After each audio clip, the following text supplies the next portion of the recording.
والصلاة والسلام على من كان نبيا وآدم بين الماء والطين وعلى آله وأصحابه وأهل بيته وأهل سنته أجمعين. أما بعد فأعوذ بالله من الشيطان الرجيم. بسم الله الرحمن الرحيم. يا أيها النبي إنا أرسلناك شاهدا ومبشرا ونذيرا وداعيا إلى الله بإذنه وسراجا منيرا. قال الله تبارك وتعالى في شان حبيبه إن الله وملائكته يصلون على النبي يا أيها الذين آمنوا صلوا عليه وسلموا تسليما. اللهم صل على سيدنا ومولانا محمد وعلى آل سيدنا ومولانا محمد وبارك وسلم وسلم عليه. الصلاة والسلام عليك يا سيدي يا حبيبي يا رسول الله. مخدوم محترم حضرت علامہ مولانا مفتی محمد شفیق الرحمن مصباحی نورانی دامت برکاتہ القدسیہ خاقتان ویسخن السلام علیکم ورحمۃ اللہ وبرکاتہ. De maand terwijl wel is gekomen en de mu'mineen, de moslims in de hele wereld zijn blij. Waarom zijn wij blij? Ik ga een paar punten naar voren halen. Ik heb een vers uit de Heilige Koran gereciteerd en dit vers hebben jullie al vaker gehoord. Allah subhanahu wa ta'ala vermeldt in de Heilige Koran: Ya ayyuhan nabiyyu inna arsalnaka. Wie is een nabi? Een nabi is een bijzondere persoon, een gezant van Allah subhanahu wa ta'ala die de verborgen kennis geeft. Hij ghaib ki khabar dene wala. Wij hebben u gezonden. De nabi is gezonden. In het kort vertelt Allah subhanahu wa ta'ala dat de zee een rivier heeft gestuurd. دریا نے سمندر نے دریا کو بھیجا. Als je goed begrijpt, dan was de oceaan eerst aanwezig. En de oceaan heeft een rivier gestuurd. Als iemand dat water gebruikt van de rivier, dan zeg je: ik heb dit water gebruikt van de rivier. Maar als je gaat zoeken van waar is dat water gekomen, dan kom je tot een conclusie dat dit water die in de rivier stroomt in zijn oorsprong van de zee is gekomen. Dit hebben de Sahaba Ikram ontdekt. Ibadat doen wij. Het gebed hebben jullie net verricht. Het Isha-gebed. Het gebed kan je leren uit boeken. Het gebed kan je leren van je leraar. Het gebed kan je ook op dit moment leren uit de computer, uit YouTube. Maar het gebed moet je leren van een Sufi. Het gebed moet je leren van je Pir-sahib. Het gebed moet je leren van een geestelijke. Dan zal de geestelijke jou leren dat wanneer je zegt Iyyaka na'budu wa iyyaka nasta'in, dan praat je tot Allah subhanahu wa ta'ala. Dan zeg je: oh Allah subhanahu wa ta'ala, u alleen aanbidden wij. Dan ben je in staat op dat moment Allah subhanahu wa ta'ala ook te zien. Hoe de Sahaba Ikram het hebben gezien. Als we kijken naar het leven van de profeet sallallahu alaihi wasallam in het beginfase in Makkatul Mukarramah. Wat voor ibadat had je in Makkatul Mukarramah? Wat gingen de grote Sahaba Ikram doen? Wat heeft Hazrat Abu Bakr Siddiq gedaan in Makkatul Mukarramah? Wat heeft Umar bin Khattab gedaan? Wat heeft Uthman bin Ghani gedaan? Wat heeft Ali Karamallahu wajhul Karim gedaan? Wat hebben de grote Sahaba Ikram gedaan? Iedereen weet dat in Makkatul Mukarramah het gebed nog niet verplicht was. Iedereen weet dat het vasten in Makkatul Mukarramah nog niet verplicht was. Iedereen weet dat de Hajj in Makkatul Mukarramah nog niet verplicht was. En iedereen weet ook dat zakat in Makkatul Mukarramah nog niet verplicht was. Wat voor ibadat gingen de metgezellen dan doen? Het is niks anders dan de grootste ibadat van de Sahaba-ikram is om te kijken naar het gezegende gezicht van de heilige profeet Mohammed, vrede zij met hem. Eén blik heb je naar het gezicht gekeken en dan ben je een Sahabi geworden. Dat was de ibadat van de Sahaba-ikram. En wanneer de Sahaba-ikram het gezegende gezicht van de heilige profeet, vrede zij met hem, hebben gezien, wat hebben ze ontdekt? De profeet sallallahu alaihi wasallam heeft vermeld, man ra'ani faqad ra'ul haq. Degene die mijn gezicht heeft gezien, heeft Allah subhanahu wa ta'ala gezien. Allah subhanahu wa ta'ala heeft als eerste het licht van de heilige profeet sallallahu alaihi wasallam geschapen. Maar waarom als laatste gestuurd? Daarvoor heeft Allah subhanahu wa ta'ala plus minus ongeveer 124.000 profeten gestuurd. De boodschap van alle profeten waren dat er maar één God is. En de tweede boodschap is, na mij zal een bijzondere persoon komen. Een bijzondere nabi komen. Een nabi zal komen die niet alleen de nabi is van de mensen, die niet alleen de nabi is van de dieren, van de djinns, van de planten, van de bergen, van de zon, van de sterren, van de maan. Nee, een nabi zal komen die ook een nabi zal zijn van alle profeten, van alle engelen. Hij zal een profeet zijn van alle schepselen dat Allah subhanahu wa ta'ala heeft geschapen. Dat was de boodschap van 124.000 profeten op de laatste dag van Isa alayhi salam. Nadat hij is geboren, hij is nog een kind, dan zegt hij, wa mubashiran bi rasulin ya'ti min ba'di ismuhu Ahmad. Na mij zal de laatste profeet sallallahu alaihi wasallam komen. En daarna zullen de deuren gesloten worden. Op de dag des oordeels, Yawmul Qiyamah. Alle ummati op dat moment, de ummati van de profeet Adam sallam zal ook de ummati zijn van de profeet Mohammed sallallahu alayhi wasallam. De ummati van de profeet Adam alayhi salam is niet gemaakt met het licht van de profeet Adam alayhi salam, maar met het licht van de profeet Mohammed sallallahu alayhi wasallam. En daarom zullen alle profeten op de dag des oordeels zeggen, nafsi, nafsi, izhab ila ghayri. De profeet Adam salam zal zijn eigen ummati sturen naar een andere.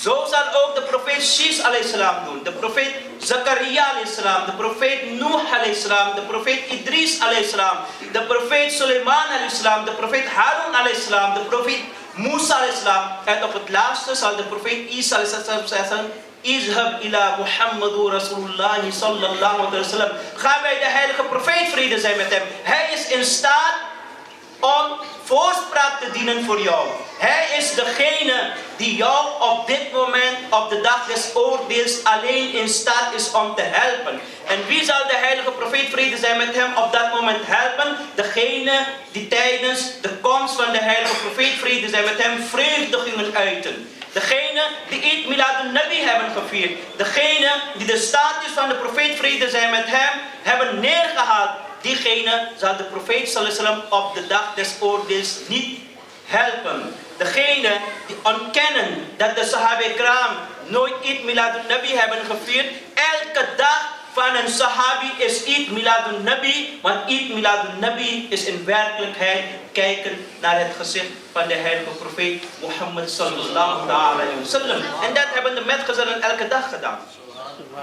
Als wij de positie, de status van de profeet sallallahu alaihi wasallam op deze wereld kunnen begrijpen, dan kunnen wij alleen maar door middel van een Sufi, alleen maar door middel van een geestelijke, alleen maar op dit moment ala Hazrat Mujaddid al-Millat Shah Ahmad Raza Khan Brilbi rahmatullah alayhi te volgen. Hij is in de liefde van de heilige profeet, vrede zij met hem, gezonken en ons de liefde geleerd. Hoe wij de profeet sallallahu alaihi wasallam lief moeten hebben. Als je met je mond uitspreekt, ik hou van de profeet sallallahu alaihi wasallam, ik heb de profeet sallallahu alaihi wasallam lief, ik ben ashik van de profeet, vrede zij met hem, dan zal je nooit zeggen dat de profeet, vrede zij met hem, geen verborgen kennis heeft.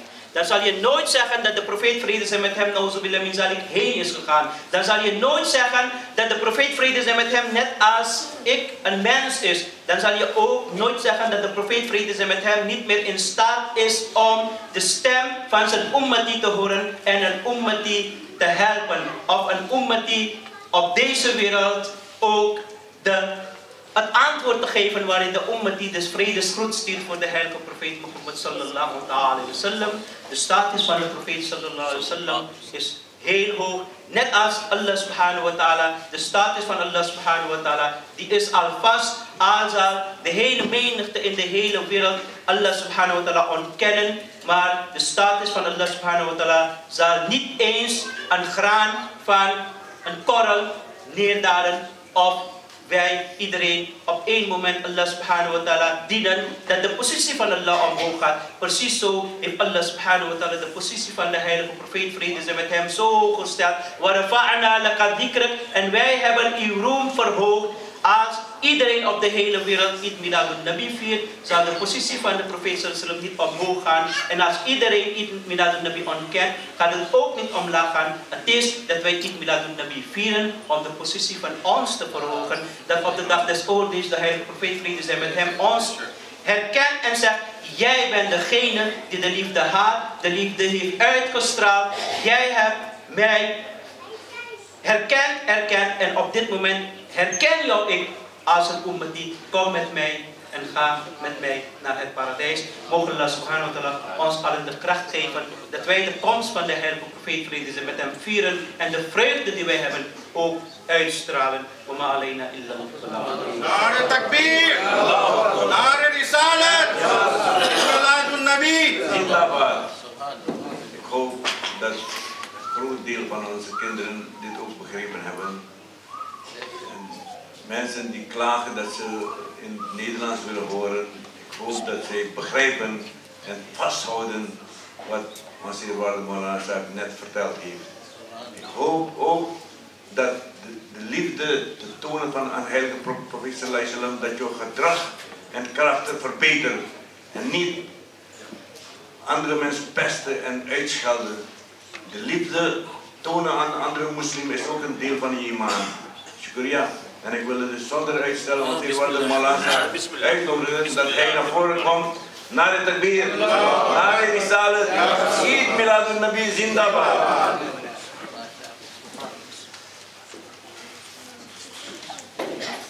Assalamu alaikum wa rahmatullahi wa barakatuh. Alhamdulillah, alhamdulillahi rabbil alamin. Wassalatu wassalamu ala Nuril Anwar, Sayyidil Abrar, Habibina, Habibi Rabbil Alameen, Shafi'ina, Shafi'il Mujribeen, Rahmatina, Rahmatan lil Alameen, wa ala alihi wa ashabihi ajma'in, amma ba'du, fa'udhu billahi minash shaitanir rajim. Bismillahir rahmanir rahim. قد جاءكم برهان من ربكم وأنزلنا إليكم نورا مبينا آمنت بالله صدق الله العظيم ويقول الحبيب صلى الله عليه وسلم أول ما خلق الله نوري وكل الخلائق من نوري. درود شریف کی سوغات اپنے آقا و مولا صلی اللہ علیہ وسلم کی بارگاہ عطا پناہ میں پیش کریں. اللہم صلی علی سیدنا محمد وعلی آل سیدنا محمد. صلاۃ و سلام علیک یا رسول اللہ، صلاۃ و سلام علیک یا نبی اللہ. اللہ تعالیٰ کا بے پناہ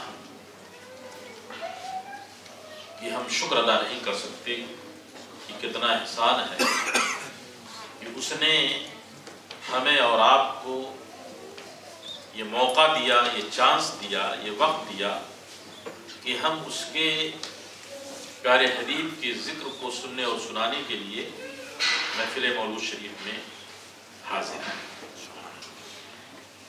ایک مسئلہ سن لیجئے، اس کے بعد میں پھر دوسری بات. ہم اہل سنت و جماعت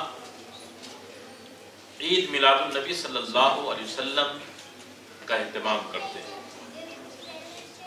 وہ اس لیے کہ اللہ تعالیٰ کی یہ مرضی ہے کہ حضور کا ذکر ہمیشہ ہر وقت ہر جگہ ہو.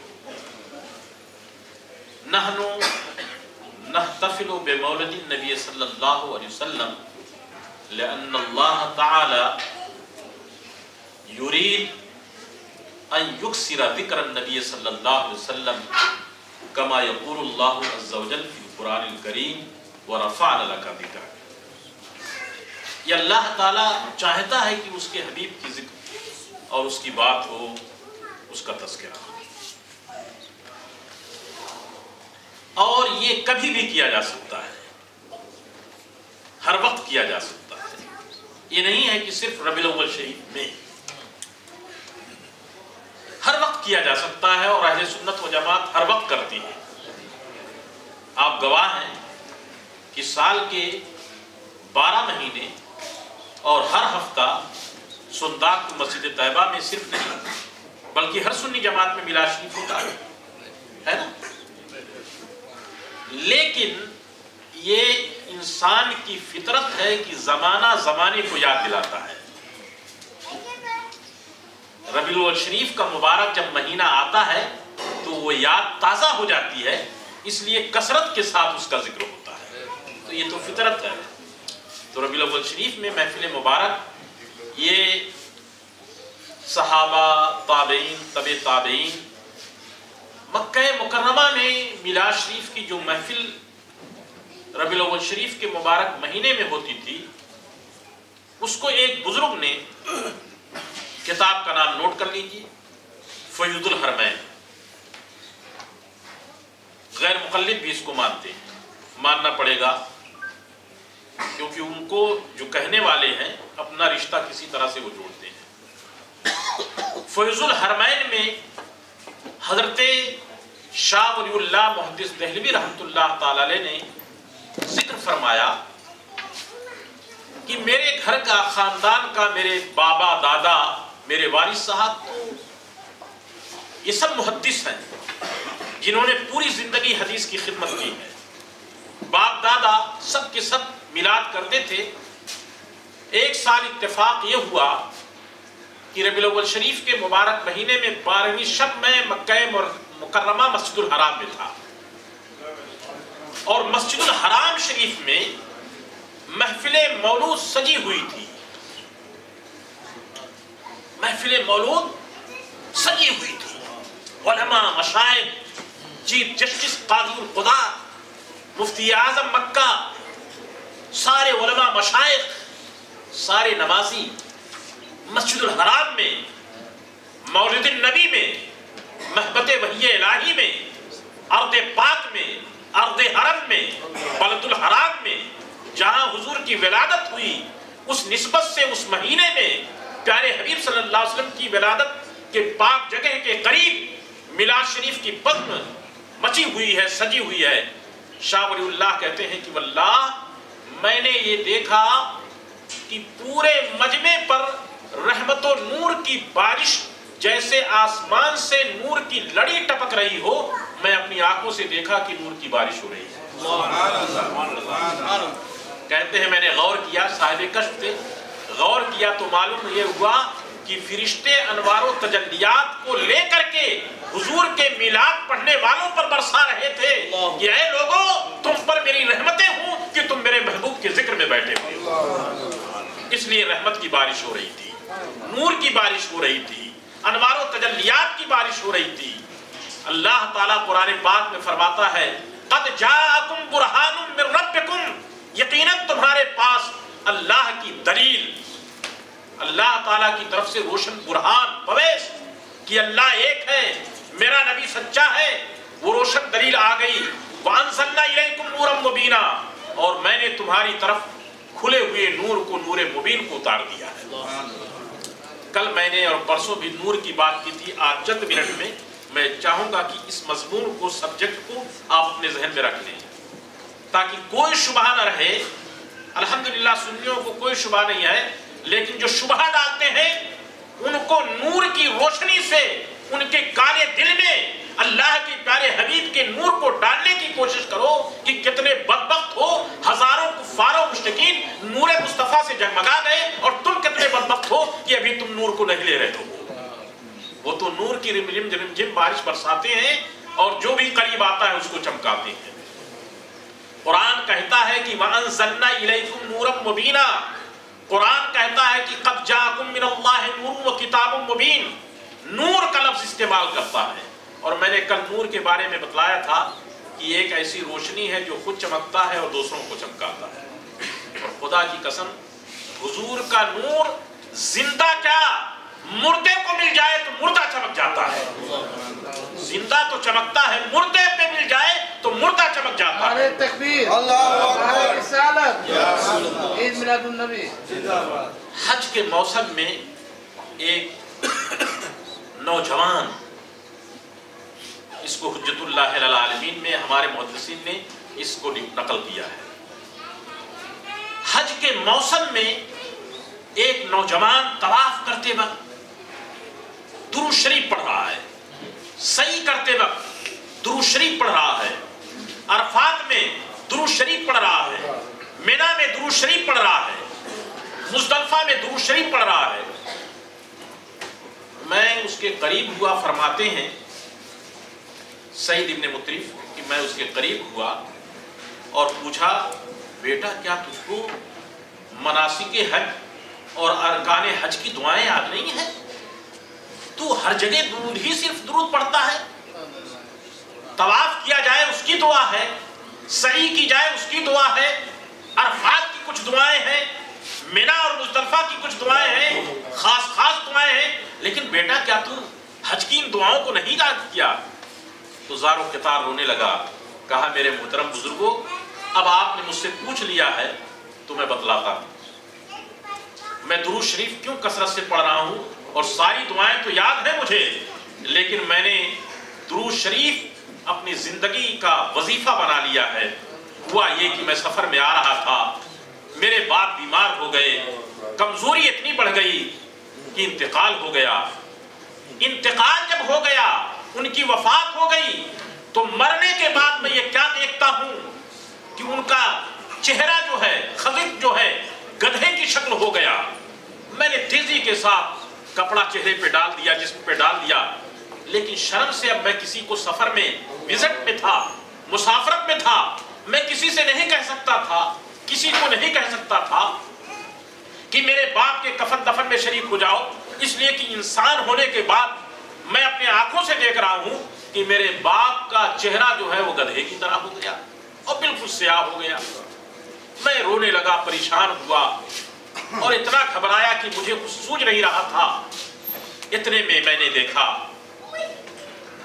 کہ ایک نورانی شکل و صورت کے چمکتے ہوئے عنبری زلفوں والے بزرگ رونما ہوئے اور میرے پاس آ کر کے کہتے ہیں کہ بیٹا کیوں بہت پریشان ہے، کیوں اتنا زیادہ تو حیران ہے؟ تو وہ کہتا ہے نوجوان، میں نے ان بزرگ سے کہا کہ دیکھیے بات یہ ہے کہ میرے باپ کا انتقال ہو گیا اور چہرہ جو ہے گدھے کی شکل کا ہو گیا۔ میں گھبرا رہا ہوں کہ میں کس سے کہوں کہ دفن کرے، کفن کرے، غسل کرے، مجھ سے کچھ نہیں بن پا رہی ہے۔ اتنے میں وہ بزرگ نے اپنے ہاتھ کو، اپنے دست مبارک کو میرے باپ کے چہرے پہ رکھا اور چادر کو اٹھایا تو میں دیکھتا ہوں کہ میرے باپ کا چہرہ چمکتا ہوا سورج اور چاند کی طرح روشن اور منور ہو گیا، چمکتے ہوئے چاند کی طرح روشن اور منور ہو گیا۔ میں نے فوراً قدموں کو پکڑ لیا کہ حضور آپ کون ہیں، کیا کر رہے ہیں، کیوں اس طرح سے کرم فرمایا؟ فرمایا کہ دیکھ، میں نے یہ کہا ہے کہ الغیاث بی من یکثر الصلاۃ علیہ، میں اس کا مددگار ہوتا ہوں جو مجھ پہ درود پڑھتا ہے، میں اس کی مدد کرتا ہوں جو مجھ پہ درود کثرت سے پڑھتا ہے۔ یہ میرا وعدہ ہے اور میں نے جو وعدہ کیا ہے وہ پورا کرنے کے لیے میں آ گیا۔